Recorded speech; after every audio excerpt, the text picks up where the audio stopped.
Welcome back to Two Rail Fans.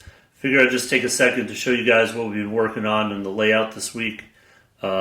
Still haven't had tons of time, but we've been trying to fill in this back area here. You see where that piece of wood is along the back?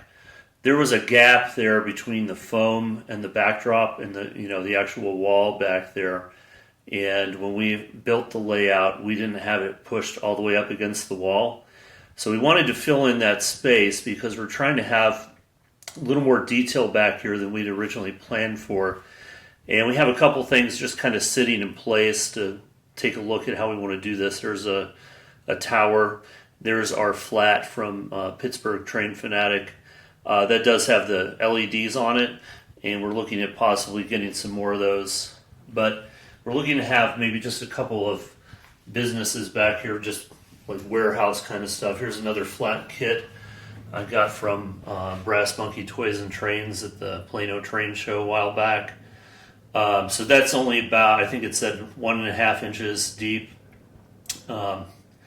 This part of the layout right here, by the way, that siding in the back is not perfectly straight, and I owe that to those, I believe they're called sweep sticks that warped on me, the wooden ones. So we're just trying to get that filled in. There's obviously access underneath that, so running wiring is easy. So we can have a whole bunch of lighted flats up here as well. And we continue to this all the way over. When we get to this point over here, there's still a gap there, and I haven't decided how we're going to fill this in. That's part of the removable panel that's in front of a window. So we do need to have something there. Just trying to figure out, we have those plaster molds from Woodland Scenics that we haven't used yet, and I may do a few of those and just kind of build that up. But we need to make sure that panel is still removable.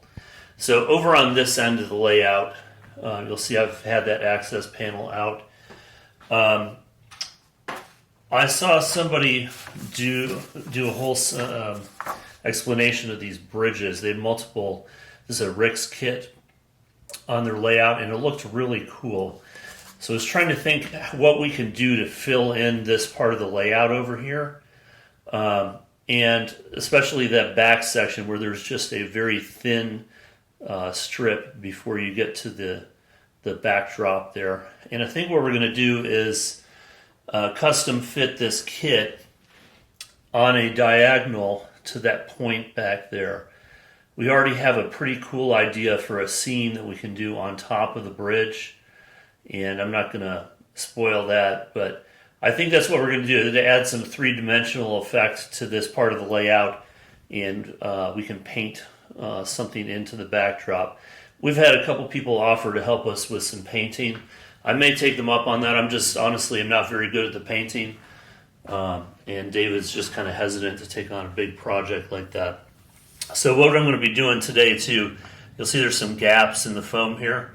I'm just going to go ahead and fill those in, because what I'm going to do is prime all this wood on the back here and paint it like a concrete color or blacktop color. I haven't decided yet. But then we're gonna ballast all this track as well. You can see there's a different size piece of wood back there where the track bows out a little bit. So I think I might just also fill that in with joint compound. And it was suggested for backdrop that we do clouds with sponges. And I've watched a couple videos on that. It doesn't look too bad. I painted this in a room that was not lit very well. And you can see where there's some white primer showing through. I'm just going to leave that, and I think we're going to attempt that sponge technique with the clouds, just with simply white and water. And I think for us, that then we can get moving with doing some other stuff on the back here. So as we're slowly making progress here, it's just one of those things we didn't really want to rush ahead and not have a plan for what we have to do. I do need to paint blue over that spot right there. But just trying to take our time and make these decisions well, and when we have a few minutes here and there, just try and get a few things done. So we do have some time in the next couple days, so hopefully we'll have an update soon with the something significant on the back of the layout here and with this backdrop. Thanks you guys for watching. We'll see you in the next one.